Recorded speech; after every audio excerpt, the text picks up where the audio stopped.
தெரியும்ல. அப்போ ஒரு நன்றிகளை நம்ம மறக்கவே கூடாது. எனக்கு தெரிஞ்ச நன்றிகளை நம்ம மறக்கக்கூடாது. நெகட்டிவ் கிராட்டிடியூட்னா என்ன? எதிர்மறையில் ஒரு நன்றி உணர்வு இருக்காது. ஒரு குழந்தை எழுதிட்டுங்களா என்ன எழுதிட்டுருக்காங்க அப்படின்னு அம்மா வாங்க. அம்மாவுக்கு அவ்வளவு டென்ஷன். நாளைக்கு ஒரு பார்ட்டி இருக்கு, 20 பேருக்கு சமைச்சு விருந்து வைக்கணும். இன்னைக்கு வீடு ஃபுல்லா துணி அங்க கொண்டு கிடக்கு, எல்லாத்தையும் ஒதுக்கி வைக்கணும், இத்தனை வேலை இருக்கு. பரிச்சை முடிஞ்ச பிறகு இந்த குழந்தை உட்காந்து எழுதிட்டு இருக்கான்.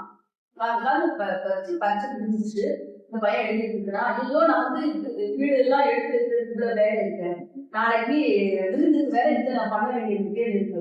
வெளில வந்து பையன் என்னப்பா பண்ற, டீச்சர் வந்து ஹோம்ஒர்க் கொடுத்தாங்க.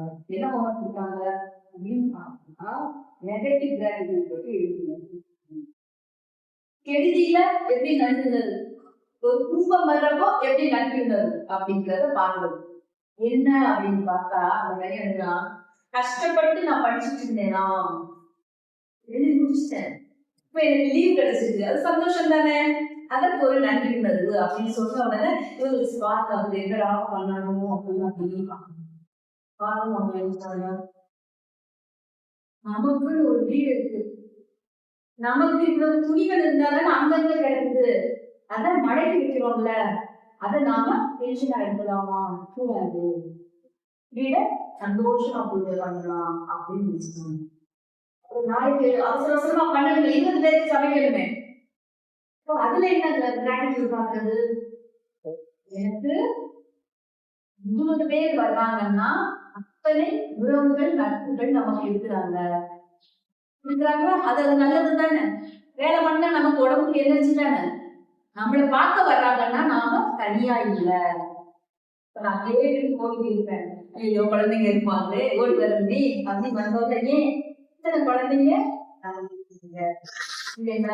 நாங்க இருக்கிறோம், உங்களுக்கு நேரத்துக்கு செலவழிச்சு பண்ணீங்களா, நாங்க உங்களுக்கு சொல்லி தராங்க, நாங்க இருக்கிறோம். அந்த பையன் முக்கியம் இருக்காங்க, கஷ்டம். ஆனாலும் நமக்காக வந்து அதுதான் நெகட்டிவிட்டியில கிராட்டிடியூட்.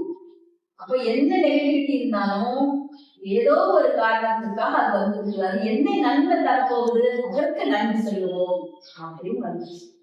திருக்குறள் இருந்தா தெரியல, மறந்துட்டேன், இருந்தா நீங்க சொல்லுங்க. ரொம்ப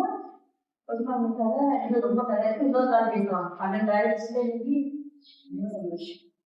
அந்த குட்டி கலெக்டர்லாம் வரல.